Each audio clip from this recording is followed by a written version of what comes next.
I wasn't going to say anything, but two of my colleagues just said something about being silent that caused me to reflect on what I said on this floor over the 11 years that I've been on this floor. And let me just say and just repeat what I said since I've been on this green carpet from Dr. Martin Luther King Jr. Life begins the moment you start being silent about the things that matter. In the end, you will not remember the words of your enemies, but the silence of your friends.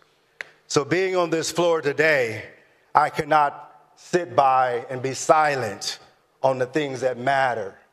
This is a defining moment in history in California. So I know we referenced our governor multiple times on this floor, but I am proud of Gavin Newsom, who had the courage to stand up and be bold when a lot of governors refuse to stand up and be bold. To stand up and let California, to stand up and be bold and be courageous in this moment. Saving democracy. Understand this, that our democracy in the United States is on life support right now.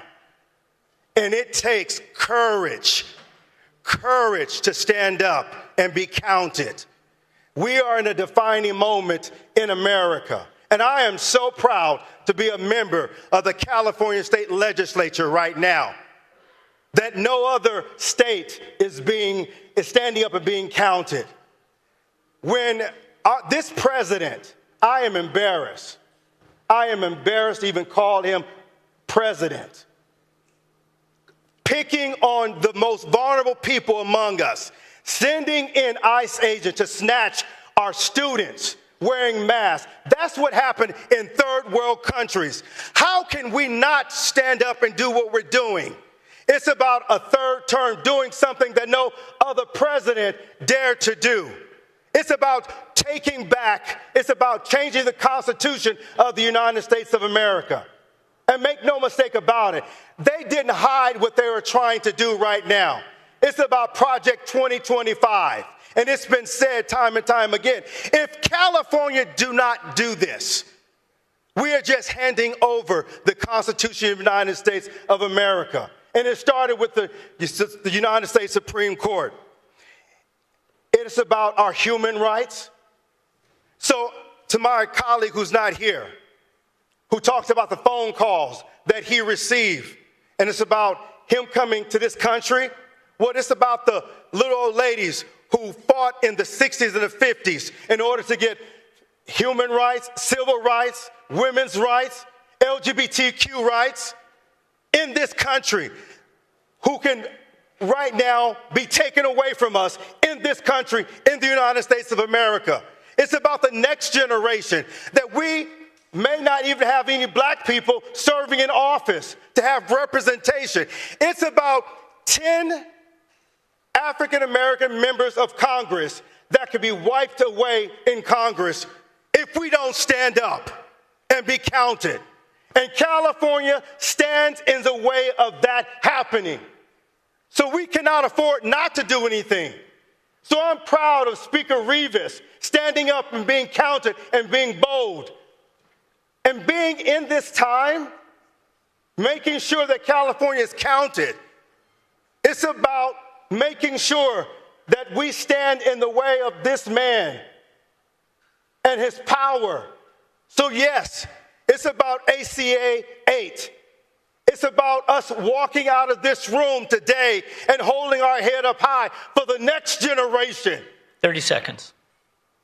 We can make a difference, and we shall make a difference.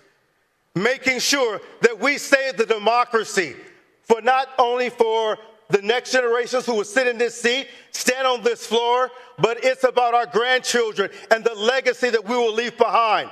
So I'm asking for the 54 courageous Democrats, because we already know what the other side won't do with a strong aye vote. California Democratic State Representative Mike Gipson addressed the ongoing fight against gerrymandering, particularly in Texas, during a critical speech on the floor of the California State Legislature. He began by recalling a powerful quote from Dr. Martin Luther King Jr., emphasizing that life begins the moment we stop being silent about the things that truly matter. Gipson explained how the actions of his colleagues on the floor prompted him to reflect on his own stance, especially given the current political climate. He expressed his unwavering belief that this moment in history is a defining one for California and for America.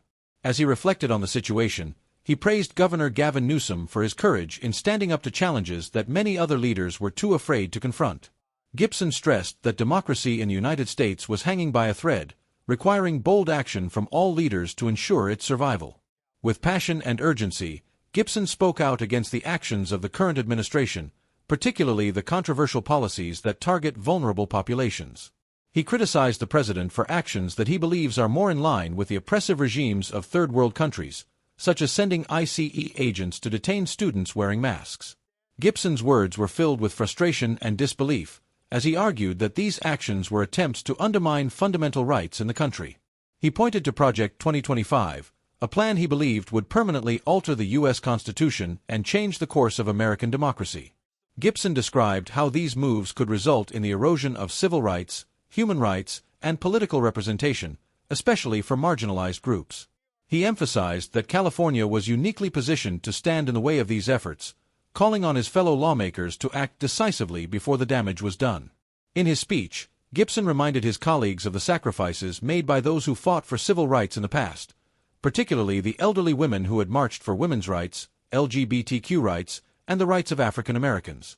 He warned that these rights were now at risk of being taken away if leaders like them did not take a stand. With an impassioned plea, he urged his fellow Democrats not to allow the rollback of rights and the removal of African American representation in Congress, which he believed could be eliminated if the forces of gerrymandering were allowed to succeed. Throughout his address, Gipson recognized the leadership of Speaker Rivas, commending him for his courage and commitment to standing up for California's values. He framed the current moment as a pivotal one for future generations, calling it a matter of ensuring that democracy could continue for their children and grandchildren. Gipson concluded by urging his fellow lawmakers to make the bold decision to act and resist these threats to the nation's democracy, echoing the importance of a strong and united vote. His call to action was clear. California must take the lead in protecting the rights and freedoms that many had fought so hard to secure.